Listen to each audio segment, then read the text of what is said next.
నమస్తే welcome to Mic TV. So ప్రస్తుతం మనతో పాటు ఉన్నారు శేఖర్ భాష గారు. సో ఈ మధ్య కాలంలో శేఖర్ భాష మీద దాడి జరిగింది. అసలు ఎవరు చేయించారు ఏంటి అనే అంశాల మీద, అదేవిధంగా అసలు రాజ్ లావణ్య కేసు రోజుకొక కీలక మలుపులైతే తిరుగుతున్నాయి. ఎందుకు ఏంటి అనే అంశాలన్నీ కూడా ఈరోజు ఆయనతో చర్చిద్దాం. హలో అండి. Hi hi. సో ఈ విషయంలో మీరు చాలా చిక్కుకుపోయారు. చిక్కుపోయాను కూడా. చాలా చిక్కుపోయారు. సో చెప్పండి అసలు ఏం జరిగింది ఏంటి అసలు? అదే నేను ఒకదాని తర్వాత ఒకటి ఆధారాలు బయటకు తీసుకొస్తున్నాను. వాళ్ళకి సహించలేకపోతున్నారు. సో బెదిరించారు, భయపెట్టారు, ఏ రకంగానూ లొంగలేదు. ఇంకా ఫైనల్గా భౌతిక దాడులు. ఇది ఎక్కడ జరిగింది అసలు మీకు ఈ దాడి? ఒక న్యూస్ ఛానల్ సంబంధించిన వాళ్ళే చేశారని మీకు ఎలా తెలిసింది అసలు? ఆవిడే వచ్చింది కదా, ఆవిడే డైరెక్ట్. మన ఇద్దరం ఇట్లా చేస్తున్నప్పుడు ఒక న్యూస్ ఛానల్లో ఆవిడ వచ్చి దెబ్బ దెబ్బ దెబ్బ తలుపు అది రారా బయటికి ఏం చేయాలి అందరినీ మా ఇంట్లో వాళ్ళని బూతులు తిట్టడం ఇలా అంతా చేసి ఇంక వీళ్ళు భయపడిపోయి నన్ను పంపించాల చాలాసేపు. ఆవిడ అరిచింది ఒక 5 నిమిషాలు ఆగిన తర్వాత వెళ్ళిపోయింది కదా అని చెప్పి సరే నేను బయటకు వచ్చాను. 5 నిమిషాల తర్వాత బయటకు వచ్చి ఇట్లా కింద మెట్లు ఉన్నాయి దిగుతుంటే అక్కడ కాపు కాసుకున్నాను. ఎంతమంది ఉన్నారు వాళ్ళు అసలు? ఈవిడతో పాటు ఇంకో 3 ఉన్నారు. అందరు అబ్బాయిలు? ఈవిడ అమ్మాయి కదా అదే. సో ఈవిడ ఫస్ట్ నా మీద దాడి చేయడానికి ట్రై చేసింది, నేను తోసేసాను. ఇంకా వాళ్ళు అదే వెయిట్ చేస్తున్నారు అనమాట. ఆడదాని మీద చేస్తావరా అని చెప్పి. అంటే మీరు డిఫెండ్ చేసుకున్నా కూడా అక్కడ మీకు అంటే మీరు ఒక్కరైపోయారు సింగిల్గా? అట్లానే లేదు. ఇప్పుడు ఆవిడ కొడితే కొట్టించుకోవాలి, తిరగబడితే మనల్ని కొట్టి మన మీద కేసు పెడతారు. ఆవిడకి అర్ధరాత్రి ఆ పత్రిక ఆఫీస్ దగ్గర ఆవిడకి ఏం పని, ఆవిడ ఎందుకు రావాలి, ఎందుకు అరవాలి, ఆ మెట్ల దగ్గర ఎందుకు కాసుకొని ఉండాలి గోతికాడు నక్కలాగా. నేను వచ్చేప్పుడు నా మీద దాడి చేసి మళ్ళీ ఆవిడ బయటికి వెళ్ళిపోయి ఎవ్వబో నన్ను కొట్టేశారు, నన్ను చంపేశారు, నాకు ప్రాణహాని ఉందండి, ఇలా ప్రచారాలు చేసుకోవడం. సరే ఆవిడకి నడుస్తుంది. మీరు కొట్టారు ఆవిడని? దోశ గట్టిగా తప్ప ఆవిడ కూడా గాయాలయ్యా? ఆవిడకి గాయాలైతే ఆవిడ హాస్పిటల్లో ఉండేది కదా. సో నాకు కదా, నేను కదా మీరు హాస్పిటల్లో ఉన్నారు, అదంతా చూసాము. ఇవాళ నేను జస్ట్ ఇది రిమూవ్ చేశాను. మేజర్ అంటే మేజర్గా ఇక్కడ తగిలింది. వాడు పెనుగులాట్లో ఒకటి మోచే గట్టిగా తగిలింది, ఇక్కడ చిన్న టైర్ వచ్చింది. వారం అయింది. యాక్చువల్లీ 15 రోజులు వేసుకోమన్నారు, but I think I'm not comfortable wearing that. నాకు ఏదో ఒక హ్యాండిక్యాప్డ్ ఫీలింగ్ వస్తుంది అది వేసుకుంటుంటే. ఇప్పుడు ఓకేనా? నేను ధైర్యంగా ఉండాలి, నా చుట్టుపక్కల వాళ్ళు ధైర్యంగా ఉండాలంటే I think I should remove that అని తీసేసాను. ఓకే. సో ఇప్పుడు ఇది పక్కన పెడితే జస్ట్ ప్రజల్లో అంటే బయట సొసైటీలో ఉన్నటువంటి ప్రశ్నలు కొన్ని ఉన్నాయి, దాన్ని మీకు అడగాలనుకుంటున్నాను. సో ఇంత యాక్సిడెంట్ అయినా కూడా మీరు ఇంకా ఎందుకు ఫైట్ చేస్తున్నారు, మీకు ఏం అవసరం అనేది ఇప్పుడు ప్రశ్న. మొదలెట్టిందని ముగించాలి కదమ్మా. అసలు యాక్చువల్గా ఇప్పుడు మొత్తం డైవర్ట్ అయిపోయింది టోటల్గా. నేను వచ్చింది దేనికి? రాజ్ తరుణ్ మీద తప్పుడు కేసు పెట్టావు నువ్వు, మగాళ్ళ మీద ఇలా చట్టంలో ఉన్న తప్పుడు సెక్షన్స్ని మిస్యూజ్ చేసుకొని ఇలా కేసులు పెట్టి వాళ్ళని సెటిల్మెంట్కి దిగడం, ఇల్లు పొందడమో డబ్బులు పొందడమో ఇలాంటివన్నీ చేస్తున్నారు కొంతమంది. సో ఈ తప్పుడు కేసు అని చెప్పి నాకు క్లియర్ కట్గా రెండో రోజు నేను నమ్మేటప్పటికి ఇంకా దానికి సంబంధించిన ఆధారాలు ఒక్కొక్కటి తీసుకొస్తున్నాను. సో తీసుకొస్తున్నప్పటికీ నేనేమీ నా సొంతగా కథలలో ఏం చెప్పాలా, ఆధారాలతో మాట్లాడుతున్నాను. వీళ్ళు వచ్చి ఆ ఎఫ్ఐఆర్ తప్పు, ఆ కంప్లైంట్ తప్పు, అసలు ఆ పోలీస్ స్టేషన్లో కేసు లేదు, అసలు నేనే కాదు, ఇలా రకరకాల మాటలు మాట్లాడుతున్నారు. మీరు మీడియాకి కొన్ని వీడియోస్ క్లిప్పింగ్స్ అనేవి రిలీజ్ చేస్తారు, మస్తాన్ సాయితో ఉన్నటువంటి ఫొటోస్ కానీ ఫారెన్. మస్తాన్ సాయి కాదు అతను, కొంతమంది ఎవరో వేరే వాళ్ళు. అది మస్తాన్ సాయి కాదు. ఎవరు ఆ వ్యక్తితో? అంటే 2 అబ్బాయిలు ఉన్నారు. ఆవిడని అడగాలి మీరు, ఆవిడని అడగాలి. ఎవరు అతను అడగండి, బయటకు తీయండి. బట్ అందరూ కూడా అది మస్తాన్ సాయితో ఉన్నటువంటి పిక్స్ అని చెప్పేసి వైరల్ చేస్తా ఉన్నారు. సరే ఓకే, ఆ పిక్స్ మీకు ఎలా వచ్చాయి అసలు? నేను ఒకసారి నిలబడ్డాక అగెనెస్ట్గా తప్పు జరుగుతుందని చెప్పి నాకు 100 మంది ఫోన్ చేశారు. ఎవరెవరో ఇప్పుడిప్పుడు ఫోన్ చేస్తూనే ఉన్నారు. దానికి తోటి ఈవిడ నా నంబరు మీడియాలో లీక్ చేసింది. అది ఇంకా నాకే మంచిది. చాలామంది ఫోన్లు చేస్తున్నారు, అమెరికా నుంచి ఫోన్లు చేస్తున్నారు, సౌత్ ఆఫ్రికా నుంచి కూడా ఫోన్లు వచ్చినాయి. నాకు నంబరు మీరు the kind of information that I have. But నాకు ఈ పర్సనల్ లెవెల్లో డీఫేమ్ చేయడాలు మనుషుల్ని ఇలా, నాకు కావాల్సిన పాయింట్ ఏంటి? నాకు 100 సాక్ష్యాలు ఉన్నాయి ఆవిడకి అగెనెస్ట్గా. నా పాయింట్ ఏంటి? నువ్వు మస్తాన్ సాయి మీద పెట్టిన అది మస్తాన్ సాయి మీద పెట్టింది తప్పు కేసు, రాజ్ తరుణ్ మీద పెట్టింది కూడా తప్పు కేసు. అది ప్రూవ్ చేస్తే చాలు నాకు. ఇంకా ఆవిడ పూర్వాశ్రమంలో ఏమున్నాయి అన్నీ కూడా తీసుకొచ్చి పెట్టి ఒకసారి పొడిస్తే సరిపోదు, 100 సార్లు కసా పొడవక్కర్లేదు. సో నేను అనేది ఏంటి, కేసు తప్పు అని ప్రూవ్ చేయడానికి కావాల్సిన సాక్ష్యాలు మాత్రమే నేను ముందుకు తీసుకొచ్చా. మిగతావన్నీ కూడా ఇప్పుడు ఆవిడ ఉంది, ఎవరెవరో ఫోటోలు పెడుతుంటుంది, ఏదేదో లీకులు చేస్తుంది, దాంట్లో ఆవిడ ఏం చెప్పదలుచుకుందో తెలియట్లేదు. సో బేసికలీ అందరినీ డిఫేమ్ చేయడానికి ఒక రకంగా మీడియాని వాడుకుంటుంది. ఇప్పుడు మీరు అన్నట్టు కేసు ఇప్పుడు రాజ్-తరుణ్ లావణ్య లాగా లేదు, శేఖర్ భాష లావణ్యకి ఇద్దరి మధ్య జరుగుతున్న పోర్ లాగా కనిపిస్తుంది. ఇప్పుడు రాజ్-తరుణ్తో నిజంగానే ఇప్పుడు రాజ్-తరుణ్తో సంబంధం లేదు. రాజ్-తరుణ్ కేసు కోర్టుకి వెళ్ళిపోయింది, కోర్టులో అతనికి బెయిల్ వచ్చేసింది, కోర్టులో వాదనలు జరిగినాయి, కోర్టు క్లియర్గా ఇది రిపీట్ అఫెండర్ చేసే పని అని నమ్మింది. మీరు ఆ కోర్ట్ ప్రొసీడింగ్స్ అన్ని కూడా చూసుంటే దాంట్లో చాలా క్లియర్గా లేడీ జడ్జి ఆవిడ కూడా ఆల్రెడీ ఏంటంటే ఇదే case last year Mastan Sai మీద పెట్టి ఇప్పుడు అటువంటి సిమిలర్ కేసే ఇతని మీద పెట్టింది.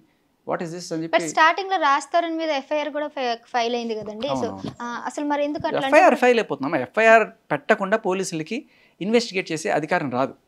అండ్ బేసికలీ మనకి చట్టంలో ఉన్న ఇదేంటంటే లేడీస్ వెళ్ళి చేస్తే కొంచెం ప్రెషర్ చేస్తే పెట్టేస్తారు, అది జరిగేది. సో ఎఫ్ఐఆర్ పెట్టినంత మాత్రాన అక్కడ ఏదో ఉందని కాదు, ఎఫ్ఐఆర్ అయింది అంతే. దానికి తోడు మీడియా ప్రెషర్ అంతా ఉంటుంది కదా, ఆడపిల్ల ఇలా రకరకాలు ఉంటాయి, వాళ్ళకి ఎందుకు వచ్చిందని పెట్టేస్తారు ఎఫ్ఐఆర్. పెట్టినంత మాత్రాన కేసు ఏదో ఉందని కాదు, అలాగే బెయిల్ వచ్చినంత మాత్రాన అంతా తేలిపోయిందని కూడా. కానీ మనం గమనించాల్సింది ఏంటంటే బెయిల్ వచ్చిన తీరు, దాంట్లో చాలా క్లియర్ కట్గా దే ఆర్ కన్విన్స్డ్. అంటే ఒక సెక్షన్ ప్రకారం లివింగ్లో ఉండి కూడా అమ్మాయిని వదిలేస్తే అతని మీద సెక్షన్ ఖచ్చితంగా నమోదు అవుతుంది ఫైల్ అనేసి అది ఉంది. సో మరి ఇప్పుడు అతని మీద అయితే ఎఫ్ఐఆర్ అయితే నమోదైంది. ఇప్పుడు దానికి ఏ విధంగా వెళ్ళబోతున్నారు రాజ్-తరుణ్ అంటే? ఇప్పుడు మీరు అన్నట్టు మస్తాన్ అది నిజం అవ్వాలి అంటే ఆవిడ మస్తాన్ సాయి మీద పెట్టింది తప్పు అని తేలాలి. ఫస్ట్ మస్తాన్ సాయి మీద పెట్టింది అంతా కూడాను ఉత్తునే అంతా అబద్ధం పెట్టాను, అదే ఆల్రెడీ ఆవిడ చెప్పుకుంది వచ్చి. ఆవిడ ఆల్రెడీ అన్ని దగ్గర. సో ఒకళ్ళ మీద తప్పు పెట్టినప్పుడు నువ్వు ఇక్కడ తప్పు పెట్టలేదని గ్యారంటీ ఏంటి? అండ్ ఇంకొకటి ఏంటంటే, సరే అది తప్పు అనుకున్నా, రేపు కోర్టులో వాదనలు అలాగే వస్తాయి, అది తప్పు అనుకుందాం, మస్తాన్ సాయికి నీకు నిజంగా సంబంధం లేదనుకుందాం, ఆ ఎఫ్ఐఆర్ అంతా కూడా నీకేదో కోపంలోనే ఏదో పెట్టేశానని చెప్పి కూడా కన్విన్స్ అయిన తర్వాత మరి కాల్ రికార్డ్స్ ఏంటి? నా గుండెకాయ నీ దగ్గర ఉంది, నీ గుండెకాయ నా దగ్గర ఉంది, మన ఇద్దరం. అంటే దీనికి ఎట్లా చెప్తున్నారంటే ఆవిడ కావాలని మందు తాగిపిచ్చి రెచ్చగొట్టేసి మాట్లాడిపిచ్చి చేస్తున్నారని కూడా ఒక వాదన అయితే ఉంది. దానికి ఏమైనా చెప్పుకోవచ్చు, రికార్డ్ చేస్తున్నామని చెప్పి రాజ్-తరుణ్ కావాలని సైలెంట్ గా అసలు జనరల్ గా అయ్యో మీరు చెప్పే ఫస్ట్ రికార్డ్ అది. అదేంటంటే నేను వినిపించిన రికార్డ్ మీకు మరి వినిపించండి ఒకసారి.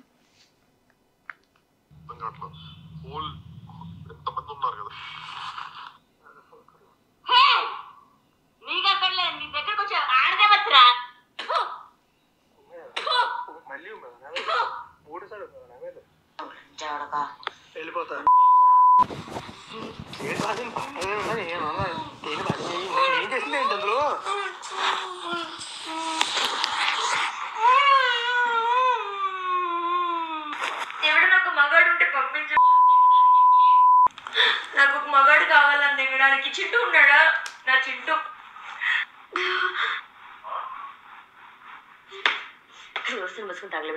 సో ఎవరికైనా సరే మందు తాగిస్తే ఇట్లాంటి మాటలు వస్తాయండి, నాకు తెలియదు. బేసికల్లీ అంటే మందు తాగినప్పుడు విచక్షణ రహితంగా ఉంటారు కదా. సో నేను అన్నది కూడా ఈ ఆడియో క్లిప్స్ ఇవి విన్నా నేను కూడా. సో అక్కడ రాజ్-తరుణ్ సైలెంట్గా ఉన్నాడు, ఆవిడ ఒక్కడే మాట్లాడుతుంది, ఆవిడకి మందు తాగించి రెచ్చగొట్టి మాట్లాడిపించిన ఆరోపణలు అయితే వస్తున్నాయి.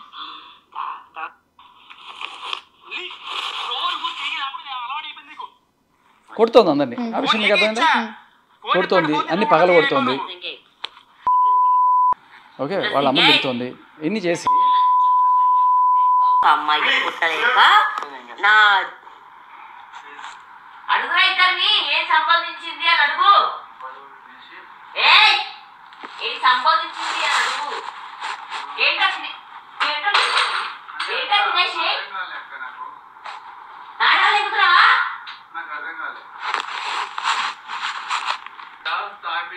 మీకు ఎవరన్నా మందు తాగే లేడీస్ ఎవరన్నా పరిచయం ఉన్నారా? ఉన్నారు. వాళ్ళు ఇలాగ మాట్లాడతారా? అంటే మీ ఉద్దేశం ఇప్పుడు ఆవిడ డ్రగ్స్ తీసుకొని అలా బిహేవ్ చేసిందనా? హిస్టరీ ఉంది కదా, ఆవిడ డ్రగ్స్ తీసుకున్నాను, ఆవిడ ఒప్పుకున్న వీడియో కూడా ఉంది, చూపించండి. చూసాను. సో ఇప్పుడు తను డ్రగ్స్ తీసుకొని ఇలా కావాలని, ఇది రోజు జరిగేదే. వాళ్ళ ఇంట్లో పని అబ్బాయి ఉన్నాడు, వాడిని అడిగినా చెప్తాడు. కానీ ఇప్పుడు ఒక మనిషి మారడానికి అవతల వాళ్ళు కూడా కారణం అవుతారు కదండి. ఫస్ట్ నుంచి కూడా అలాగే ఉండుంటే రాజ్-తరుణ్ అన్నేళ్ళు అయితే కలిసి ఉండేవాడు కాదు కదా. బ్లాక్మెయిల్. ఇప్పుడు తను ఏం చెప్తుందంటే రాజ్-తరుణ్ ఇష్టానుసారంగా బయటికి వెళ్ళి అమ్మాయిలతో తిరుగుతున్నారు కాబట్టి సో ఆవిడ కూడా తిరుగుతుంది అనేవి కూడా వస్తున్నాయి. మరి దీనికి ఏమంటారు? గుడ్. సో ఇద్దరు ఒకవేళ ఆవిడ చెప్పింది నిజము అనుకున్నా కూడా విడిపోవాలనుకుంటే అవతల వాడు వేరే వాళ్ళతో తిరుగుతున్నాడు అనే కారణంతో నువ్వు విడిపోవచ్చు. ఓకే, కలిసి ఉండాలి అనుకున్నప్పుడు నీకు ఇది పనిచేయదు. అంటే ఇద్దరూ వేరే వేరే వాళ్ళతో తిరుగుతున్నారు అనుకోండి, వేరే వాడితో ఉండడమే సమంజసం. ఇలా అపవిత్రమైన రిలేషన్స్లో ఉండమని ఎవడు చెప్తాడు? నీకు చిత్తశుద్ధి లేదు, వాడికి చిత్తశుద్ధి లేదు అనుకుందాం. ఇప్పుడు అతనికి నాకు ఎలాగో ఇంట్రెస్ట్ లేదని తను బయటకి వెళ్ళిపోతుంది కాబట్టి నువ్వు కూడా వెళ్ళిపో అని అంటున్నాడు అతను. అతను ఏమంటున్నాడు అనేది పక్కన పెడితే, ఇప్పుడు నువ్వు ఒకటి క్లెయిమ్ చేస్తున్నావు, నాకు నువ్వు కావాలి అన్నప్పుడు నువ్వు నికార్సుగా ఉన్నప్పుడు నీకు అడిగే అధికారం ఉంటుంది. పాయింటేనా? ఇద్దరు వేరే వేరే అక్రమ సంబంధాలు పెట్టుకుంటే ఇద్దరికి విడిపోయే అధికారం ఉంటుంది తప్ప కలిసే అధికారం ఎక్కడుంది? కలిసే అధికారం ఎవరికి ఉంటుంది?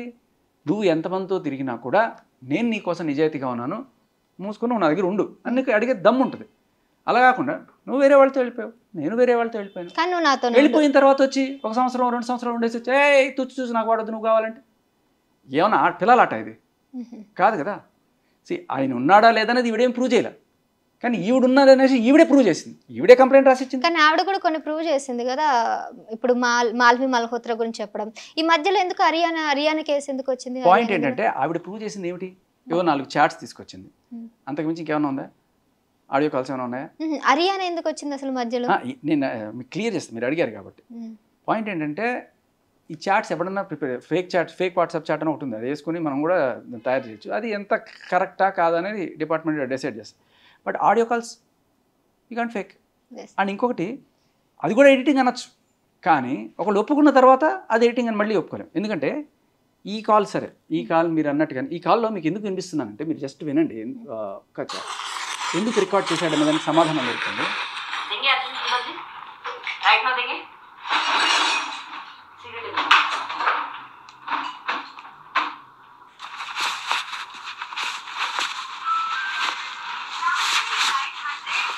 ఏంటిది ఏంటి ఉన్నారా?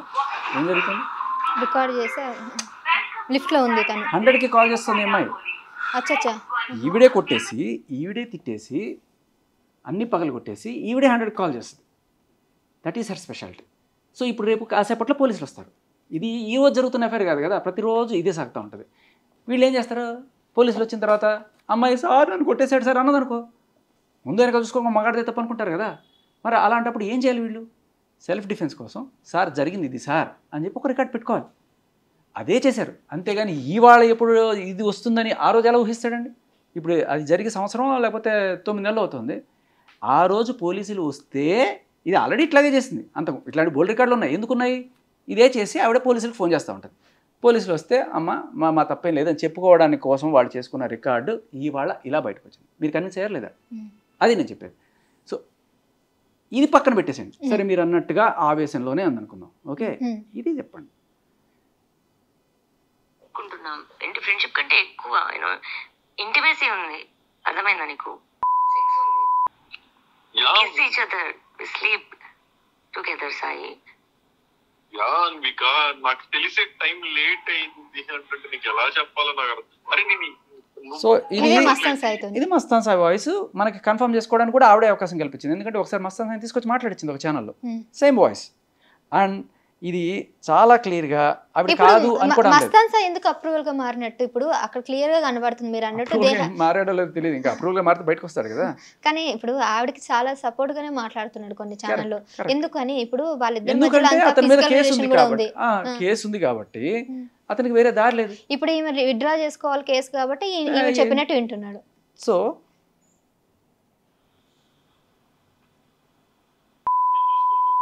నేను నచ్చలేదు కదా నీకు?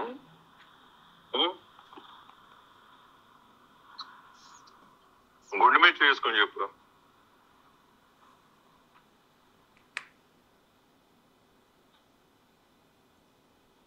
నా గుండె నీ దగ్గర ఉంది, నా గుండె నీ దగ్గర ఉంది, ఎలా వేసుకోను? నాది నీ దగ్గర ఉంది, నువ్వు వేసుకొని చెప్పు దాని మీద. ఇప్పుడు వీళ్ళిద్దరు కన్వర్జేషన్ మస్తాన్ సాయి అండ్ నేను అడుగుతున్నాను, ఇక్కడ ఏమైనా ఎవరైనా ప్రొవోక్ చేశారా? ఏమైనా మందు తాగినట్టుందా? ఏమి లేదు కదా, చాలా క్లియర్గా ఆవిడ ఒప్పుకుంది. అండ్ ఈ విషయాన్ని మనం ఫస్ట్ ఈవిడికి వినిపించి ప్రస్తావించినప్పుడు ఒక టీవీ ఛానల్లో ఆవిడ ఏం చెప్పిందంటే, మేము ఇంతేనండి, మేము ఇలాగే ఫ్లర్టింగ్ చేసుకుంటాం, ఈ ఫ్లర్టింగ్ కూడా నాకు రాజధాని నేర్పించాడు, నాకు రాజధాని తాగిచ్చాడు, ప్రతిదీ రాజధాని చేయించాడు. So this is her modus of operandi. But నమ్మేవాడు ఎవడు? నువ్వు ఏం చిన్నపిల్లవు కాదు, 30 ఏళ్ళ పైన ఉన్న అమ్మాయివి, ప్రతిదీ అతని మీద దోసేయడం. సో బేసికలీ క్లియర్ కట్గా she says she have a relation with Sai, clear కట్గా ఎస్టాబ్లిష్ అయింది వితౌట్ ఎనీ ఫోర్స్. తాగడం లేదు, ఉడికించడాలు లేవు, రాజతరుణ్ లేడు, వాళ్ళిద్దరి మధ్య కాన్వర్జేషన్. ఇది కూడా ఎలా బయటకు వచ్చింది తెలుసా మీకు? ఈవిడే లాస్ట్ ఇయర్ ఇదే పోరాటం మస్తాన్ సాయి కోసం చేసింది, గుంటూరు మొదలు పెట్టుకొని అక్కడి నుంచి. ఇప్పుడు ఈ వీడియో క్లిప్స్ అంతా కూడా పోలీస్ స్టేషన్ ఈవిడే అప్పచెప్పింది అంటారా? పోలీస్ స్టేషన్లో కాదు, రకరకాల మంది సెటిల్ చేయడానికి మస్తాన్ సాయి దగ్గర ఒక 5 నుంచి 10 కోట్లు డిమాండ్ చేసిందని కొంతమంది. దానికి చూడండి నాకు మస్తాన్ సాయికి రిలేషన్ ఏంటి అని చెప్పి ఈ రికార్డింగ్ ఈవిడే చేసుకొని 4-5 సర్క్యులేట్ చేసింది.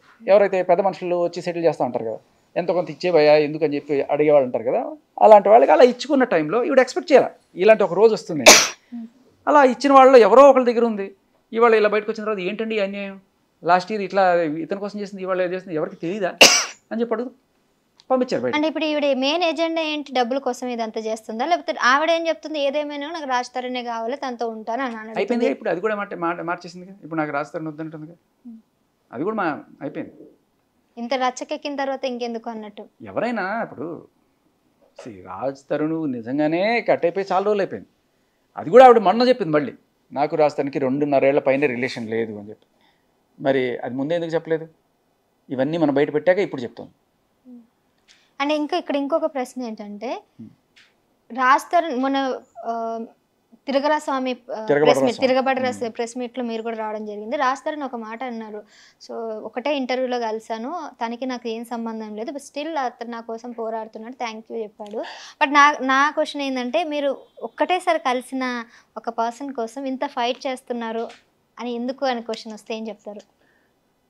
రాజ్ తరుణ్ కోసం కాదు, నిజం చెప్తున్నా, మనస్ఫూర్తిగా చెప్తున్నా. Raj Tarun is a good friend. అంటే ఏదో ఇట్లా 4 సార్లు కలిసినప్పుడు తెలుసు, ఈజ్ ఎ డీసెంట్ గాయ్. నా ప్రాబ్లం రాజ్ తరుణ్ ఇంకోటి కాదు, ఈవిడ తప్పుడు కేసులు పెడుతుంది. తప్పుడు కేసు అని తెలిసిన తర్వాత నేను దానికి సంబంధించిన నాకు తెలిసిన ఇంతకుముందు డీల్ చేసిన కేసులో నాకు ఆ ఎక్స్పీరియన్స్ ఉండడంతో నేను అదే మీ కేసు కూడా ఒక ఆడియో క్లిప్ ఉంది, వినిపించమంటారా? వినిపించండి.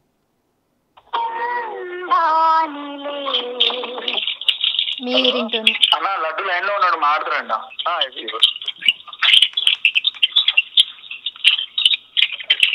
ఇది నా కేసు కాదు, నా కేసు వెళ్ళొద్దాం. ఏంటి అంటే ఈ ఆడియో క్లిప్ కూడా వైరల్ అవుతుంది, దీనికి ఏం చెప్తారు? అదే అతను ఎవరంటే, నేను ఫస్ట్ పెళ్లి చేసుకోవాలనుకున్న ఒక అమ్మాయి 12 ఏళ్ల క్రితం చనిపోయింది. ఒక్క నిమిషం. లేదబ్బా, ఎంత పెళ్లి చేసుకుంటాను? లేదబ్బా కాదు, అసలు ఏం జరిగింది, ఎందుకు ఏదో మాట్లాడే ఉంటాను. నేను ఎవరన్నా ఇంట్లో ఉన్నప్పుడు ఎలా ఉందో, అతనితో 4 ఏళ్ల నరకంలో ఉన్నా, నాతో ఉన్న ఆ 1 సంవత్సరం అయినా సరే తను సంతోషంగా నాతో ఉన్నాడంటే ఈ క్లిప్ నేను తర్వాత వినిపిస్తాను వాళ్ళకి. సో చెప్పండి, అంటే ఏం చెప్తారు దీనికి? దాంట్లో ఏముంది? మీరు ఏం అడగాలనుకున్నారు? విన్న తర్వాత ఒక క్వశ్చన్ ఏంటంటే, మీరు కూడా ఇంతకు ముందు ఇలాంటి ఆరోపణలు ఎదుర్కొన్నారు ఒక అమ్మాయి గురించి, అప్పుడు మీకోసం ఎవరు స్టాండ్ చేయలేరు కాబట్టి ఇప్పుడు రాజ్ తరుణ్ కోసం మీరు స్టాండ్ తీసుకున్నారు అనే వార్త. అయ్యో అసలు అది కాదు, అసలు కంప్లీట్ రాంగ్ ట్రాక్ లో వెళ్ళారు. అసలు అది వేరే, ఇది దాని మీద వచ్చింది. కాదు ఐ మీన్ మీరు అంటే ఇంకోటమ్మా, మీరు లేడీస్ పేర్లు తీసుకునేటప్పుడు కొంచెం జాగ్రత్త, బికాస్ లేడీస్ పేర్లు కాబట్టి మీరు బీప్స్ వేసుకోండి, ఆర్ ఎల్స్ ఎడిట్ చేయండి. చాలామంది పాపం అఫెండ్ అవుతున్నారు, ఏదేదో పేర్లు తీసేసుకుంటున్నారు. పాపం ఒక అమ్మాయి మొన్న వెళ్ళి ఆవిడ ఫోటో పెట్టేసి ఏదో స్టోరీ వెళ్ళేసి బయటకి ఇచ్చారట, ఆవిడ వెళ్ళి పోలీస్ కంప్లైంట్ ఇచ్చింది, ఆవిడ 2 పిల్లలు పాపం. సో బేసికలీ మగాళ్ళని తిట్టుకోండి, కుక్కలు అనుకోండి, ఇంకేమని అనుకోండి, కానీ ఆవిడ చేస్తున్న పని మనం కూడా చేయదు, మనకు కొంచెం విచక్షణ ఉండాలి. సార్ నేను చెప్పేది ఏంటంటే, అది అసలు ఆ కేసు కాదు, అది నా జీవితంలో 12 ఏళ్ల క్రితం జరిగింది.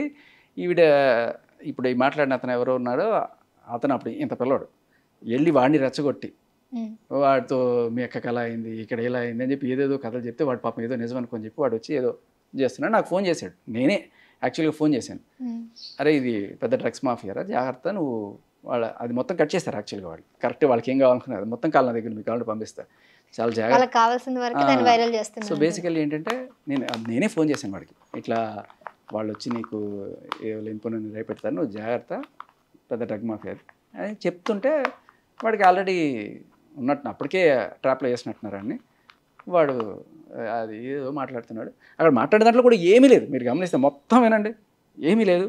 నిజంగానే అది ఏమన్నా జరుగుంటే ఎప్పుడో ఉండేది నా మీద కేసు. 12 ఏళ్ల క్రితం జరిగింది. సో అంటే ఇప్పుడు అంటే మీ జీవితంలో కూడా జరిగిన సంఘటనలకి ఇది కాదు కదా, ఇది సరే ఇది కాదు ఇది ఒకటి కాదు నా జరిగిందని జీవితంలో. అంటున్నారు. అవునవును, అసలు అదేంటి ఆ సంఘటన అది ఏంటి? మా యూట్యూబ్లో 1 గంట వీడియో ఉంది, మీరు వెళ్ళి చూసుకోండి. ఇప్పుడు నాకు అంత సమయం కూడా లేదు. ఓకే సరే ఫైన్. ఇప్పుడు అప్పుడు క్లుప్తంగా చెప్తా. ఒక అమ్మాయి పెళ్లి చేసుకుంది, లక్ష్మీ పడాలని ఒక అమ్మాయి పెళ్లి చేసుకుని, ఆ అమ్మాయి ఒక ఒరిస్సా అబ్బాయిని పెళ్లి చేసుకుంది. పెళ్లి చేసుకున్నప్పుడు అబ్బాయికి తెలియదు, she had an affair before. అయితే ఆ తర్వాత అబ్బాయికి 3 నెలలు అబ్బాయిని శారీరకంగా కలవలేదు. ఆ అబ్బాయికి సంథింగ్ ఫిషీ అనిపించింది. 3 నెలల తర్వాత ఆవిడకి ఏదో ప్రెగ్నెన్సీ వచ్చిందని తెలిసింది. ఆ అబ్బాయి తేడా వచ్చింది, ఆ అమ్మాయిని తీసుకెళ్ళి ఇట్లా ఇంటికి తీసుకెళ్ళి వదిలేసి ఇట్లాంటివన్నీ తిట్టాడు ఏదో మొత్తానికి. వాళ్ళు ఏం చేశారు, ఈ అబ్బాయి మీద కేసు పెట్టారు 498A. ఏంటి వాళ్ళు పెట్టింది, ఈ అమ్మాయికి బలవంతంగా అబార్షన్ చేయించారు. వీళ్ళు తీసుకెళ్ళి అబార్షన్ చేయించారు. అక్కడ అన్నవరం దగ్గర కత్తిపూడి హాస్పిటల్ అబార్షన్ చేయించారు. చేయించిన తర్వాత అక్కడ 498A ఎంతమంది మీద పెట్టారంటే, ఈ అబ్బాయి వీళ్ళమ్మ నాన్నతో పాటు 16 మంది మీద పెట్టారు. అది అయిపోయింది. సో వాళ్ళని ఏదో సెటిల్మెంట్కి పిలుస్తున్నారు. ఇంకా జరుగుతుండగా ఈ అమ్మాయి అక్కడి నుంచి వెళ్ళిపోయి సంవత్సరం కూడా తిరగకుండానే ఫేస్బుక్లో ఒకడెవడ పరిచయం అయితే వాడిని పెళ్లి చేసుకుని పోయి, ఈమెకి ఇంకా విడాకులు కూడా రాలేదు. విడాకులు కాకుండా ఇంకో పెళ్లి చేసుకొని వాడితో కొన్నాళ్ళు ఉండి వాడి మీద కేసు పెట్టింది. సో వాడి దగ్గర నుంచి కూడా ఎంతో కొన్నాడు. కాకపోతే పెట్టినప్పుడు పోలీసులు చూసుకోవాలి. అదేంటి, ఒకటేమో అన్నవరం పోలీస్ స్టేషన్లో పెట్టారు, ఒకటేమో కాకినాడ పోలీస్ స్టేషన్, 70 మైళ్ళ దూరం. తర్వాత నోరు వచ్చుకున్నారు పోలీసులు. అదేంటిది, అమ్మాయికి ఆల్రెడీ పెళ్ళింది, 498 పెట్టింది కదా, ఇప్పుడు వీడి మీద ఎట్లా పెడుతుంది అంటే, లేదు సార్ నా మొగుడు నపుంసకుడు. అప్పటిదాకా తెలీదు. మరి నపుంసకుడు అన్నప్పుడు అబార్షన్ ఎట్లా చేశారు, ఎవరు చేశారు, అప్పటిదాకా ఎవరికి డౌట్ రాలేదు. ఇటువంటి డీటెయిల్స్ అని కూడా మనం కలెక్ట్ చేయడం వల్ల వాళ్ళు బయటపడ్డారు. ఆయన బయటపడ్డాడు, ఈయన బయటపడ్డాడు. కానీ అప్పటికే చాలా లేట్గా నేను ఎంట్రీ ఇచ్చాను దాంట్లో. అది అయిపోయింది. ఆ టైంలో ఈవిడ తర్వాత జడ్జి దగ్గరికి వెళ్ళి స్టేట్మెంట్ ఇచ్చింది. ఏమని, నపుంసకుడు అంటున్నావు, ఏంటి ప్రూఫ్ అంటే, నపుంసకుడు కాదండి, నేను శారీరకంగా కలవలేదు. మళ్ళీ మాట మార్చేసింది. శారీరకంగా కలవలేదు, అతను నపుంసకుడు కాదు నాకు తెలియదు, బట్ నేను ఏ రోజు అతనితో శారీరకంగా నా భర్తతో కలవలేదు. మరి ఆ భాషను ఎవరు చేశారు, అసలు ఎవరితో నీకు అనేది ఆడ ప్రశ్నగా మిగిలిపోయింది. సో హీ గాట్ సేవ్డ్ అంటే క్వాష్ చేసుకున్నారు కోర్టులో, తప్పుడు కేసు అని చెప్పి ఒరిస్సా కోర్టులో ఉంది. తర్వాత ఈ అబ్బాయికి తెలియక పాపం, ఈ అబ్బాయి బెంగళూరు సాఫ్ట్వేర్ ఇంజనీర్. సో వేసుకుంటే అబ్బాయి నా మీద కత్తితో కోసాడు. సేమ్ ఇదే కేసు. మళ్ళీ ఆ అబ్బాయి నాకు బలవంతంగా అబార్షన్ చేయించాడు. ప్రతి ఒక్కళ్ళు కూడా ఇదే కేసు. కొన్ని సెక్షన్స్ ఉంటాయమ్మా, అది పడ్డానికి జనరల్లీ ఒకసారి ఎక్స్పీరియన్స్ చేస్తే ఇదే పెడుతుంటారు అనమాట.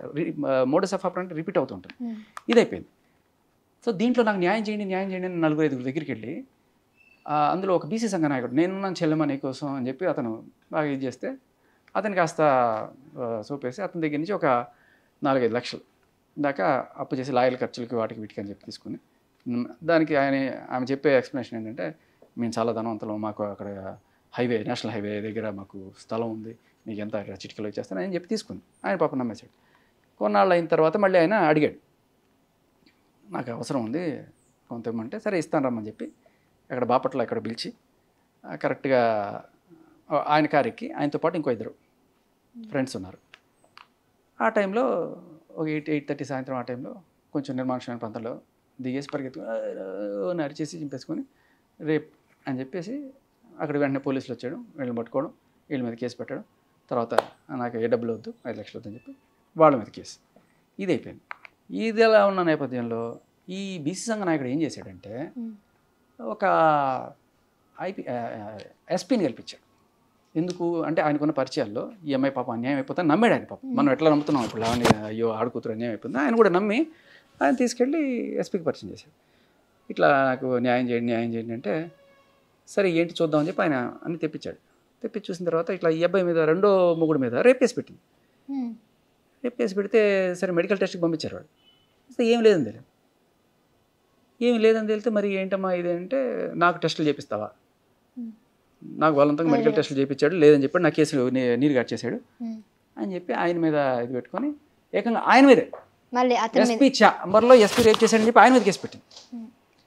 బేసికల్ ఏంటంటే కేసులు పెట్టుకుంటే పోతారు అన్నమాట వీళ్ళు. ఇలా అయ్యి తర్వాత నా వెబ్ సిరీస్లో ఒక మొదటి హీరో ఉన్నా, నేను కాక ముందు, ఇదంతా నేను జరగక ముందు మా వెబ్ సిరీస్లో హీరో అతను ఏదో పరిచయం చేసుకున్న అతన్ని మీ ఇంట్లో ఉండొచ్చు ఒక 2 రోజులు అని చెప్పి వాళ్ళ ఇంటికి వెళ్ళి అతను వాళ్ళ ఫియాన్సీయో గర్ల్ ఫ్రెండో ఎవరో మొత్తానికి వాళ్ళు క్లోజ్గా ఉంటున్న చిన్న వీడియో ఒకటి దూరం నుంచి ఇట్లా పెట్టుకొని షూట్ చేసి బ్లాక్మెయిల్ చేయడం మొదలెట్టింది. ఒక 4 రోజులు పట్టు నీ బయట పెడతా, మీ ఇంట్లో వాళ్ళకి పంపిస్తా. బతిమాలుకొని ఏం చేసినా కూడా ఆ టెన్షన్ తక్క 5 లక్షలు అడిగింది. 5 లక్షలు అడిగితే సరే మొత్తానికి ఒక 4 రోజుల తర్వాత ఏదో ఇచ్చి వదిలించుకుందాం అనుకున్న టైంలో మనోడు వెళ్ళి పోలీసుని కూడా ఆశ్రయించాడు. మగాళ్ళకి పట్టించుకోరుగా పోలీసులు, పోరా ఇది అంటారు. ఈయన ఏం చేశాడు తెలివిగా, ఈ వీడియోలో ఎవరైతే లేడీ ఉందో ఆవిడని తీసుకెళ్ళాడు. సార్ నాది ఇట్లా మోడెస్ట్ ఆఫ్ ఉమెన్ ఇది చేస్తుంది అని చెప్తే అప్పుడు కేసు రిజిస్టర్ అయింది.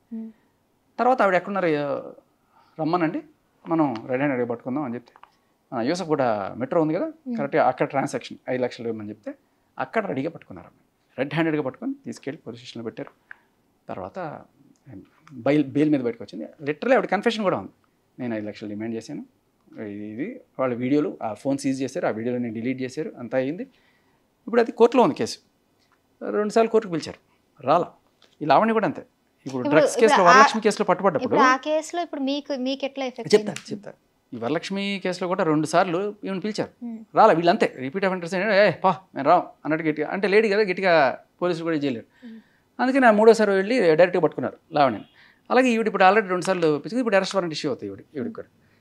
సో బెయిల్ మీద బయటకు వచ్చి అలా తిరుగుతూ ఫైనల్గా సేమ్ ఇదే మోడస్ ఆఫ్ ఆపరేటరీలో నన్ను కూడా ఇరికిచ్చే ప్రయత్నం చేసింది.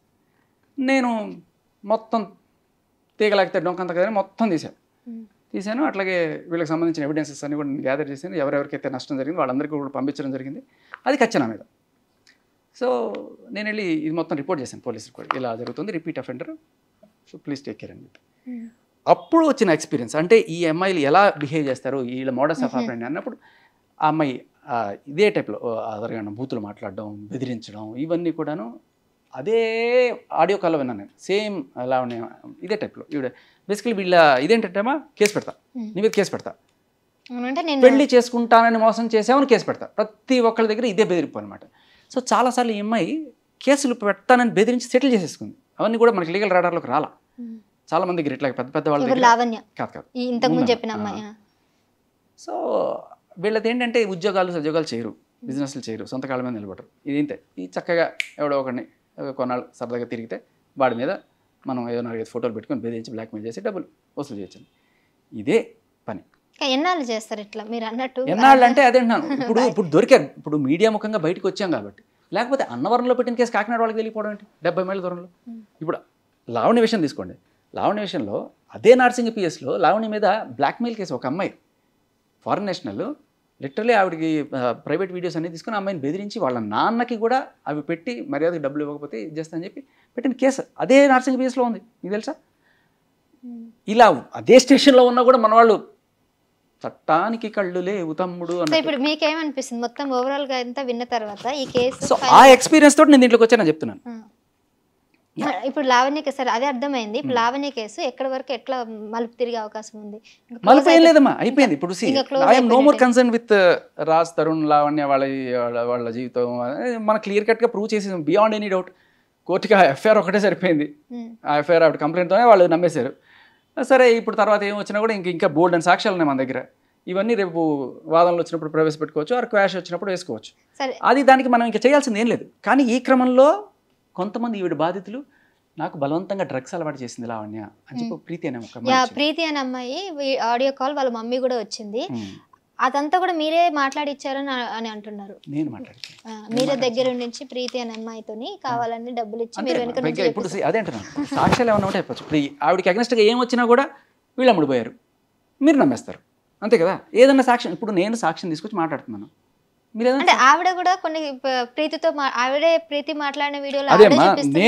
నేను ప్రీతి గారి మదర్కి ఫోన్ చేసి అమ్మా మీకు ఇంత డబ్బులు ఇస్తాను, మీరు ఇలా మాట్లాడండి అన్న కాల్ రికార్డో, ఒక చాటో, వాయిస్ మెసేజో ఏమైనా ఉంటే పెట్టమనండి. అలా కాకుండా నోటికి వచ్చినట్టు ఇప్పుడు శేఖర్ భాష అమ్ముడు పోయాడు 5 లక్షలు 10 లక్షలు 30 లక్షలు తీసుకున్నాడు అంటున్నారు. అన్నంత మాత్రాన నేను అడుగుతున్నా, రాస్తారు నిజంగా మీకు ₹1 లేదా? ఏమన్నా ఉంటే తీసుకొచ్చి మాట్లాడండి. నోటికి వచ్చినట్టు ఎవడన్నా మాట్లాడచ్చు. ఇప్పుడు మీరు ఒక నలుగురిని చంపేశానంట, చెప్పండి చంపేశారా లేదా? మీరు లేదు బయట అనుకున్నారు చెప్పండి. ఏదన్నా ఆధారం ఒక ఫోటో ఏదైనా ఉంటే తీసుకొచ్చి చూపించండి. నోటికి బట్ట కలిసి మొహం మీద వేయడమే కదా. అదే నేను చెప్తున్నా, నువ్వు ఉంటే ఏమన్నా చూపించు. ఊరికే ఎవరన్నా సాక్ష్యం అగెనెస్ట్గా వస్తే వాళ్ళు అమ్ముడిపోయారు. బేసికల్లీ ఇంతే ఉండేది వాళ్ళ దగ్గర, అంతకుమించి వేరే ప్రీతి అంటే ఇప్పుడు ఇన్ని రోజులు లేని ప్రీతి మధ్యలో వచ్చిందంటే మీరు కొత్త సర్కిల్ అంతా కూడా గ్యాదర్ చేసి రాస్తారు మిమ్మల్ని, మీ వెనక ఈ ప్రీతి ఇంకెవరైతే ఇన్వాల్వ్ అవుతారో నలుగురు బాధితులు ఉన్నారు వాళ్ళందరినీ కూడా కావాలని రాస్తారని డబ్బులు ఇచ్చి చేపిస్తున్నాయి ఆరోపణలు అయితే ఉన్నాయి. అదే అంటున్నాను. ఆధారం ఏది? నోటికి వచ్చిన కథలు అల్లి మనం అనుకోవచ్చు. ఇంకొక 4 రైటర్లను పెట్టుకోండి, ఓల్డ్ కథలు చెప్తారు వాళ్ళు. వీటన్నిటికీ మనం ఎందుకు సమాధానం చెప్పాలి? నేను ఆధారం చూపించాను కాబట్టి నువ్వు సమాధానం చెప్పాలి, సంజయ్ చెప్పాలి నువ్వు. అందుకని నువ్వు లాయర్ ముఖంగా వచ్చి ఆ రోజున కూర్చొని టీవీ ఛానల్లో మస్తాన్ సాయి నాకు ఫ్రెండ్ అని చెప్పుకోవాల్సిన గతి పట్టింది నీకు. ఎందుకు? I proved it. ఆధారం తీసుకొచ్చి నువ్వు చూపించు ఆధారం. నోటికి వచ్చి మాట్లాడడానికి ఏముంది? 100 మాట్లాడుకోవచ్చు. సో అయితే భాష గారు, ఇప్పుడు మీరు అన్నట్టుగా లావణ్య చేతిలో ఇంకెంతమంది బాధితులు ఎట్లా ఉన్నారంటారు? ప్రస్తుతానికైతే 2 వచ్చారు. వాళ్ళు చెప్పేది ఇంకా చాలా మంది. ప్రీతి ఇంకొకరు వాళ్ళ పన్నతను, అతని పేరు శ్యామ్. అతనికి గంజాయి అలవాటు చేసిందట. సో అతనికి మామూలు స్మోక్ అలవాటు ఉంటే తను పర్లేదు గంజాయి కొట్టు అని చెప్పి ఇంత గంజాయి తీసుకొచ్చి అతను ముందు పెట్టి చెయ్యంటే చేయాలంట, లేకపోతే మళ్ళీ ఆవిడ అదరగండం వేరే. సో ఇప్పుడు గంజాయి కేసు కూడా ప్రూవ్ అయినట్టు దీన్ని బట్టి చూస్తే. ఆవిడ ఎక్కడ దాచిపెడుతుంది ఆ ఫోటోలతో సహా మొత్తం బయట పెట్టాడు అబ్బాయి. సో ఇప్పుడు అంటే అదే అంటున్నాను, ఇప్పుడు మీరు అడిగారు కాబట్టి ఇవన్నీ చెప్పాను, కానీ this is none of my business right now. ఎందుకంటే దిస్ ఈజ్ కోర్టుకి వెళ్ళిపోయింది, బెయిల్ వచ్చేసింది. అది రేపు మిగతా వెళ్ళిన తర్వాత కూడా మన దగ్గర ఇన్ని సాక్ష్యాలు ఉన్నాయి, అవన్నిటిని కాదనే ప్రశ్నే లేదు. సో అది అయిపోయింది. ఇప్పుడు రైట్ నౌ దీనికోసమే మనం ముందుకెళ్తున్నాం. అంటే ఇప్పుడు నిజానికి మీరు స్టాండ్ తీసుకోవడం వల్ల అంటే రాస్తారు లాంటి బాధితులు ఇంకెంతో మంది ఉన్నారు సొసైటీలో. సో అట్లీస్ట్ నెక్స్ట్ టైం ఎవరైనా అమ్మాయి ముందుకొచ్చి ఫైట్ చేయాలంటే ఈ కేసు ఖచ్చితంగా గుర్తు రావాలంటారు, అంతేనా? అమ్మాయి తప్పమ్మా. నేను అమ్మాయి నిజంగానే ఇట్లా ఇబ్బంది పడుతుంటే నేను కూడా సపోర్ట్ చేస్తాను. కానీ వాళ్ళు ఇట్లా క్రికెట్ మెంటాలిటీ తోటి ఆల్రెడీ ఇట్లాంటివన్నీ పెట్టుకొని వేరే అక్రమ సంబంధాలు పెట్టుకొని మొగుడు మీద కేసు పెడతానంటే తప్పు కదా. అలాంటి వాళ్ళని నేను సపోర్ట్ చేయను. నిజంగా పాపం అన్యాయం అయిపోయింది, ఆవిడ మొగుడు వేరే అక్రమ సంబంధాలు పెట్టుకున్నాడు, ఇంట్లో పట్టించుకోవట్లేదు, పిల్లల్ని పట్టించుకోవట్లేదు, అట్లాంటి వాళ్ళు నన్ను ఖచ్చితంగా సపోర్ట్ చేయాలి. నిలబడతాను, నేను కొడతాను కూడా కావాలి వాడిని. అట్లాంటి వాడిని నేను ఖచ్చితంగా సపోర్ట్ చేస్తాను, అమ్మాయి అయినా సరే సపోర్ట్ చేస్తాను. బట్ ఇది క్లియర్ కట్గా అంటే మీరు చూసారా, అక్కడ పెడతారు, ఇక్కడ పెడతారు, కేసులు పెడుతూనే ఉంటారు వాళ్ళు. ఎగ్జాక్ట్లీ, అది తప్పు. రైట్. సో ఇదండి లావణ్య చేస్తుంది కరెక్టా ఒప్ప అనేది మనం నిర్ణయించకూడదు. సో అదేం జరుగుతుంది ఏంటనేది కోర్టు నిర్ణయిస్తుంది. బట్ ఇప్పటివరకు చూస్తున్న ఆధారాల ప్రకారం, ఇప్పుడు చూస్తున్నటువంటి పరిస్థితులను బట్టి చాలా వరకు లావణ్య మీద అయితే చాలా ఆరోపణలు ఉన్నాయి. ఒకవైపు డ్రగ్స్ కేసు, ఒకవైపు అబ్బాయిల మీద కేసులు పెట్టే కేసు, మరోవైపు ఇప్పుడు శేఖర్ భాష మీద దాడి కేసు. సో ఇన్ని కేసుల నుంచి ఎలా బయటపడుతుంది ఏంటనేది ఇంకా ముందు తెలియాల్సింది. థ్యాంక్ యూ భాష గారు. థ్యాంక్స్.